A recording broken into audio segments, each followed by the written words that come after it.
Nomination should be closed, and everyone inclined to vote for Eric as our 2021 chairperson, please indicate such by saying aye. Aye. Aye. All opposed? I think it's unanimous. Thanks. Congratulations, Eric. Okay. Thank you. Okay. Just tell me what I have to do and later, you know, and Do you have the agenda in front of you? Let me see. It was, did David send the Yes, David sent out Yes, sir. the virtual meeting agenda. okay, Let me try to help out here a little bit. I think we have a PowerPoint, Mr. Reeves, so why don't we go ahead and put that on the screen? Okay. And then if you so please, you can hand it over to me and I can do a really quick rail update and we can go from there. So I'd like to hand it over to Ms. Ziller, and then she can continue on, and I'll look for the agenda. Thank you, Mr. Chair. Okay. Good afternoon, everyone, members of the steering committee. Hope everyone is staying safe and warm. Just a really quick update on the rail projects. I think most of you know by now, but it's always good to highlight the progress here. So on October 28th, the Federal Transit Administration signed the grant providing the funding to make the Westlake Corridor project a reality. So NICD, the Northwest Indiana Commuter Transportation District, is already working with its design and construction teams to begin. It'll be about 4+ years of work to make the Westlake line operational. And moving on to Double Track then, pretty similar news. They received their grant providing the federal funds at the beginning of January. So they are currently in the procurement process and gearing up for construction there. So I think that does it for the rail projects update. I know that was a very high level update. So if you have any questions, please feel free to ask, and then we'll be more than happy to answer. And moving on then, I think we could probably go to the next slide, and I can cover this one really quick. So the TDD boundary and engagement update. So you can see from the screen, we've been quite busy with our communities. We're either, you know, conducting the public engagement sessions and or working with our communities to get those set up. So we've conducted, I believe, 5 to date. Tomorrow evening we'll be with East Chicago, and they should be our 6th station area to conduct the public engagement session. And you know, they're going tremendously well. There's an outpouring of support by the public and the leadership with our communities, and then with the expertise of the RDA and our consulting team and you, the steering committee. That's what's really making all of this happen. So we thought we would take some time today for our meeting to talk about those engagement sessions and highlight some of the progress that we're seeing so far. So with that, why don't I turn it over to some team members? I'd like to turn it over to MKSK. We have Eric Lucas and Aaron Kowalski, and they can begin by discussing the TDD boundary definition process, and then I'll come back later with the team to answer any questions that you may have. So Eric, Aaron, over to you. Thanks, Sherry.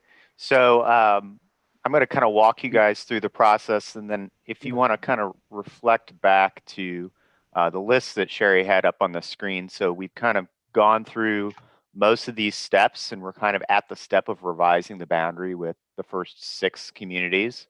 And then there's kind of the second group of communities that we're still working on tweaks to the boundary, and we haven't held the public engagement session yet. And then there's a third track within that list, which are communities that are a little bit further behind, but we're working with them actively and have engaged with them actively to conduct analysis and working with them to define the boundary. So this is a 4-phase process. by and large part, so first and second phases have been completed in most of the communities, and that entails kind of doing a lot of research. We'll wait while Dave mutes real quick.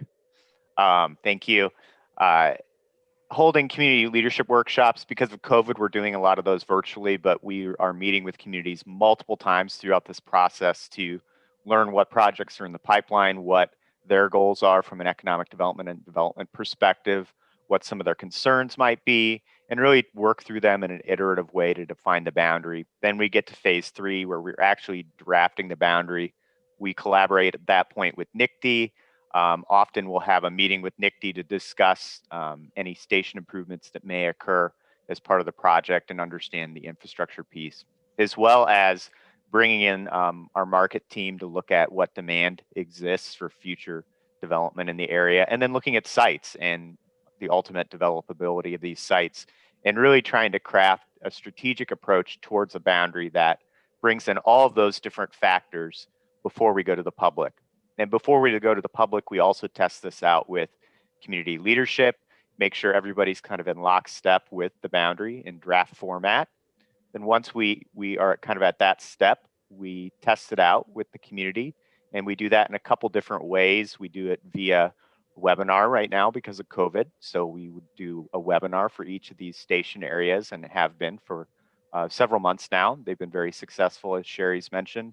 We also have been maintaining a website, nwitdd.com, and I'll share out in a moment. We've had really good success in getting people going to that site.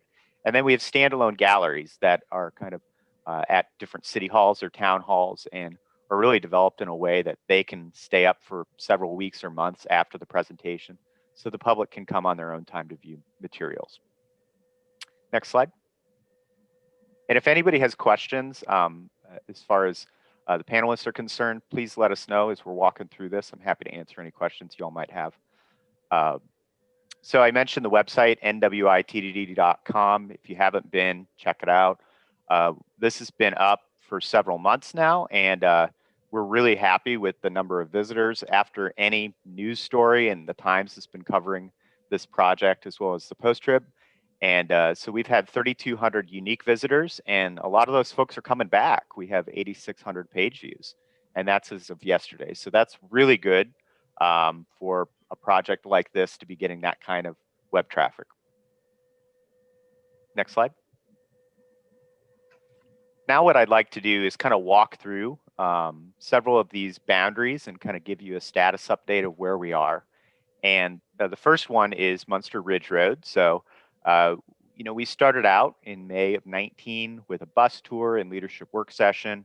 That was before COVID started, and we've worked through spring and fall of 2020. We've done a number of leadership briefings, as well as kind of wrapping it up towards the end of the year. We did a On Your Own gallery in the town of Munster. We did back in November a virtual public engagement, and we had, you know, not a huge turnout, but we had a pretty good turnout and really good feedback during that Zoom meeting. And we also have subsequently had a lot of people viewing both the Facebook page that's either on the RDA's Facebook or the town's Facebook, or on YouTube. We actually have a recording of the videos, and a lot of people are viewing those videos on their own time.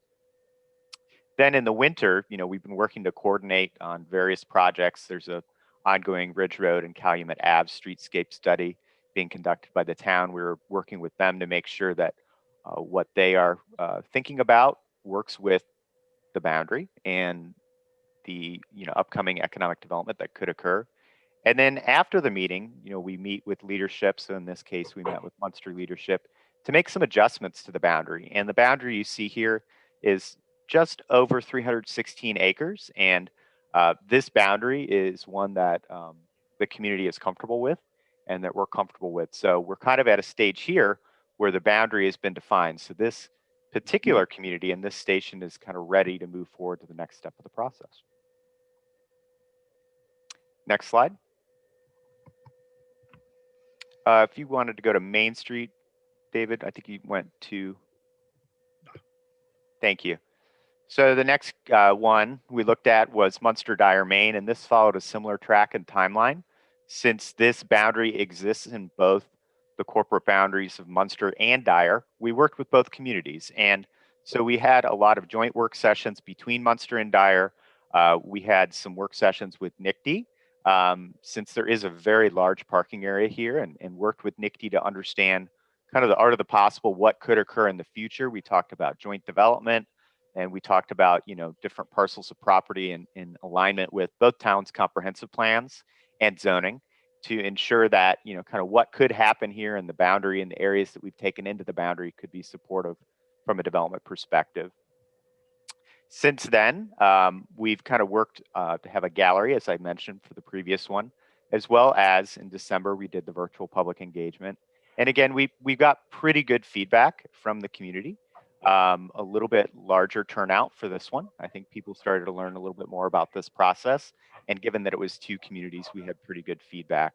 And then back in December, we worked with both towns to make tweaks to the boundary. And that got us to the 316 acres that you see here, following mostly the rail alignment, Columbia, Main Street, future Main Street, and Sheffield Avenues. Next slide. The next one I'll highlight here is Portage, Ogden Dunes. And this is been working very closely with both the town of Ogden Dunes and with the city of Portage to define this boundary. We started out with a tour and leadership work session. This actually occurred right when COVID was starting, so we didn't do a big bus tour. We kind of did an on-your-own tour. And there's been a lot of coordination, both with NICD and with the town and city throughout this process. We've done a lot of leadership briefings. And back in December, we did an Ogden Dunes virtual public engagement that had a pretty good turnout. And just a couple weeks ago, we did one for Portage. There's a typo there, pardon me. And so back in February, we did one for Portage and had good turnout for that as well. The gallery, there's an on your own gallery that's open at Portage City Hall right now.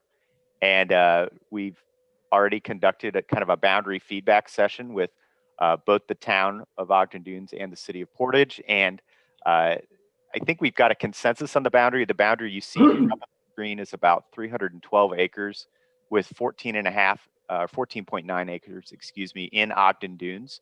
So a smaller amount in Ogden Dunes. And we're going to be making probably one more round of tweaks to this to capture kind of one more area that the city of Portage would like included. But we're very close on this boundary and we completed the engagement. Next slide.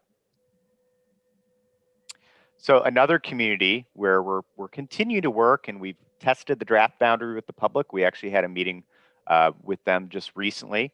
And so we've been working really closely with the city of Gary and their leadership. And so we started out with a tour back right before COVID started. And, we've been working with them over the course of the last year or so to define this boundary. And this boundary is really rooted in a lot of conversations that we've had with City of Gary leadership, a lot of their economic development goals, as well as their recent comprehensive planning.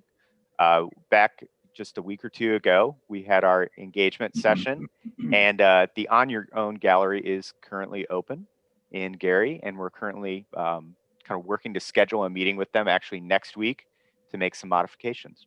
Next slide. And then the kind of next one, we're kind of at a stage of working to finalize the boundary, is East Chicago. We haven't had the public meeting with East Chicago yet, but we've been working hard with leadership to kind of get to the boundary to the point it is. And on February 18th, we'll be having our virtual public engagement session. So more information about that is on nwitd.com. You can get a link to access that as well. And we'll be opening up as soon as the snow clears the On Your Own gallery at City Hall. And we'll be working to schedule a feedback session with them as well. Next slide. So current and upcoming boundary work. So, we're currently working to kind of refine the boundary with both Hammond, looking at Gateway. We've had a lot of meetings with Hammond. And then Michigan City, we've had some initial boundary meetings with Michigan City. We're hoping to kind of, in the new year, have another meeting soon with them to kind of make revisions to the boundary and prepare for a public engagement session. And then following that, we've had initial meetings on Beverly Shores, Dune Park, Hammond South, Gary Metro, and South Bend. And those are kind of the next group of station areas that we're working through analysis on. So be happy to answer any questions folks might have.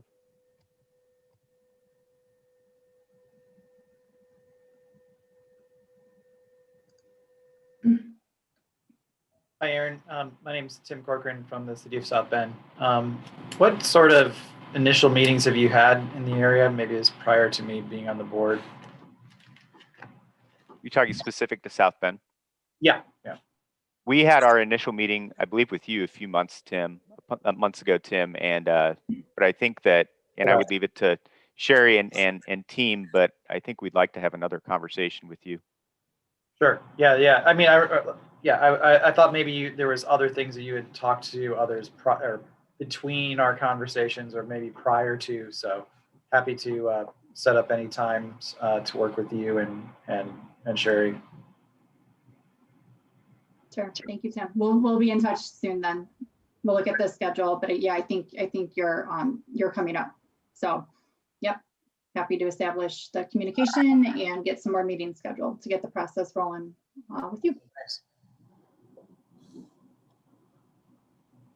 Any other questions? Are there any in the chat? I don't think so. No, we don't have any questions in the chat at the moment, so. Okay. All right. Well, Mr. Chair, that concludes the team's portion of the presentation. So I think we're all settled now, and I'll hand it back over to you to go back to the agenda. We did reorganize it a bit. So I think we're probably back at number 3. Yeah. I think we covered everything after that except adjournment. So just approval of the minutes. And one thing, I do believe we have a new steering committee member for the town of Munster. It's Ms. Leanne Mellon. So just didn't want to, maybe she can, introduce herself and tell us a little bit about herself, and we can welcome her and then do the housekeeping business. Hello, everyone. I'm Leanne Mellon. I'm serving on the Munster Town Council in my 2nd term. So I've been working on this for a while. Sherry and I have been working like way back, like you said before, 4 years ago, when we weren't, people weren't quite sure it was actually going to happen. So I've been working alongside all along, but now I'm on the committee. So I am glad to be here, and I look forward to working with everyone. Welcome, Leanne. Thank you. Welcome, Leanne. Thanks. Happy to have you. Thank you. Okay, so then that takes us to number 3, approval of minutes from November 18, 2020 meeting. The chair will entertain a motion for approval.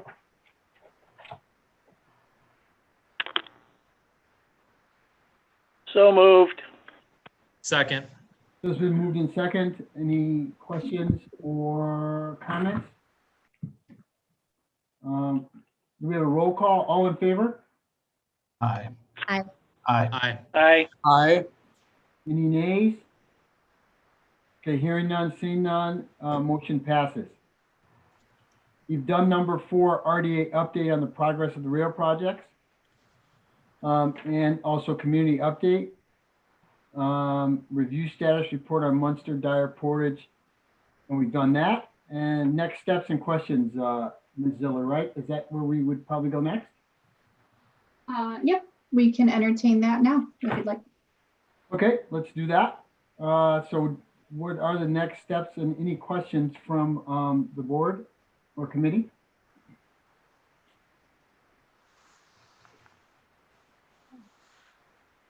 No, nobody has any? So Dave, do we want to set the date for the next meeting, or do we have that already? We do have that already, but just to remind everyone, that is May 19th at 11 a.m. And that will again be via Zoom unless the pandemic has finally come to an end by then. Cross our fingers. So let's cross our fingers on that. And hopefully there's not 18 to 20 inches of snow in anybody's front and backyard. So, we will, we can pray, we can hope that is the fact, right? So Yes, sir. again, let's welcome Leanne and motion to adjourn. Second. Second. Okay, so properly moved in second. All in favor, say aye. Aye. Aye. Any nays? Okay, so the ayes have it. We'll see you on May 19th at 11 a.m. and wait for Dave to send out the coordinates. And stay warm, stay safe. And if you have to go out and snow blow, don't do too much at one time. Thank you, everyone. Aaron Kowalski.